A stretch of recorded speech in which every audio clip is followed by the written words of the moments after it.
నమస్కారం కృష్ణారావు గారు. అవియర్ టాక్స్కి పునఃస్వాగతం.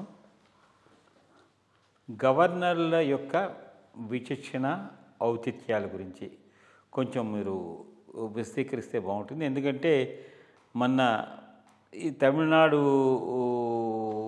జరిగినటువంటి సంఘటన, దాని మీద సుప్రీంకోర్టు చేసిన వ్యాఖ్యలను బట్టి చూస్తే గవర్నర్లు తమకుండే అధికార పరిధిని దాటుతున్నారా అంటే, ఇదివరకులో కూడా గవర్నర్ అనే వ్యవస్థ ఒకటి కాంట్రవర్షియల్ వ్యవస్థగా ఉందని చెప్పి మనము ఈ గవర్నర్ల యొక్క చేతల ద్వారా మనం తెలుసుకున్నాం. మన కేసీఆర్ గారు ఉన్నప్పుడు మరి తెలంగాణలో కూడాను తమిళిసై చేసినటువంటి ఇది.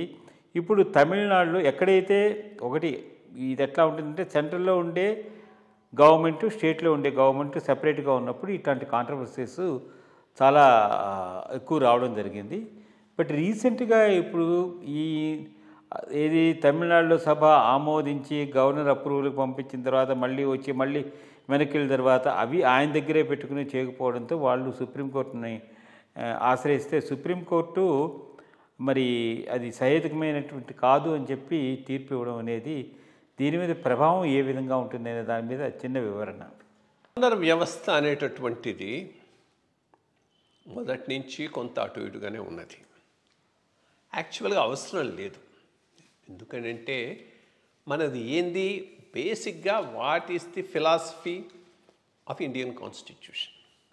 ఇండియన్ కాన్స్టిట్యూషన్లో అక్కడ ప్రెసిడెంట్ కానీ ఇక్కడ గవర్నర్ కానీ, there will be a cabinet to aid and advise the governor, there will be a cabinet to aid and advise the president.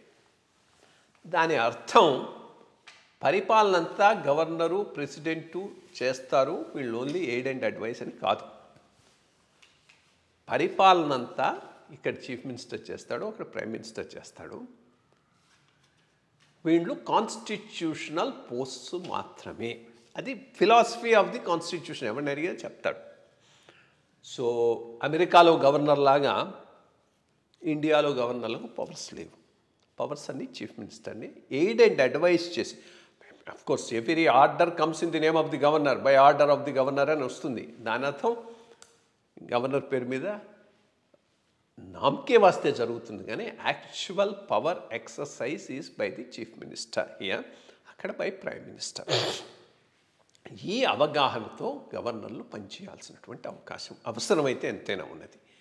దానికన్నా ఎక్కువ ఊహించుకొని తమ రోల్ను డిఫైన్ చేసుకొని పోతే అది ప్రజాస్వామ్యానికి మంచిది కాదు. ఈరోజు సుప్రీంకోర్టు చెప్పింది కూడా అది.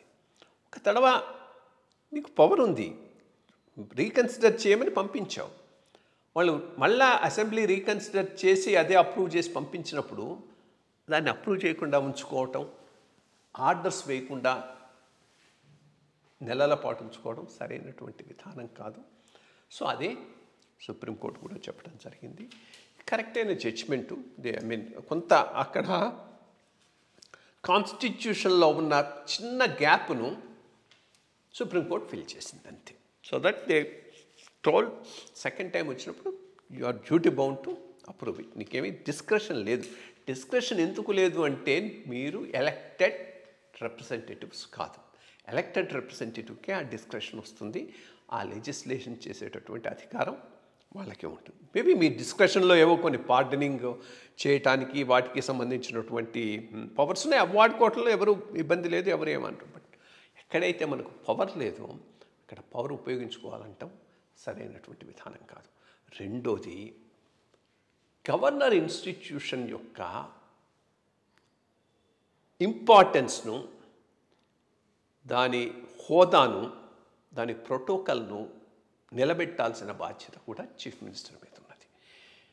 సిల్లీగా వాళ్ళ సెక్యూరిటీలు తీసేయటం, వాళ్ళ మీద కామెంట్లు చేయటం, తెలంగాణలో ఇక్కడ జరిగటం అది సరైనటువంటి విధానం కాదు. బట్ ఓవరాల్గా గవర్నర్ కోర్స్ అసెంబ్లీని అబాలిష్ చేసి క్యాబినెట్ పోయి గవర్నర్ రూల్ వచ్చి గవర్నర్కి అడ్వైజర్స్ ఉంటే అప్పుడు ఆర్ పవర్ఫుల్, ఎవ్రీథింగ్ మీరే. ఇప్పుడు గవర్నమెంట్ అంతా runs in the name of the governor, గవర్నరే చేస్తాడు, దాంట్లో ఏమీ డౌట్ లేదు. బట్ అది లేనప్పుడు అటువంటి అధికారాలు ఉన్నాయని ఊహించుకోవడం సరికాదు. సుప్రీంకోర్టు జడ్జిమెంట్ సరైనటువంటి జడ్జిమెంటు. దీంతో అంతకుముందు నా చిన్న గ్యాప్ ఫిలప్ అయిపోయింది. సో ఇంక ఇటువంటి కాంట్రవర్సీస్ భవిష్యత్తులో రావని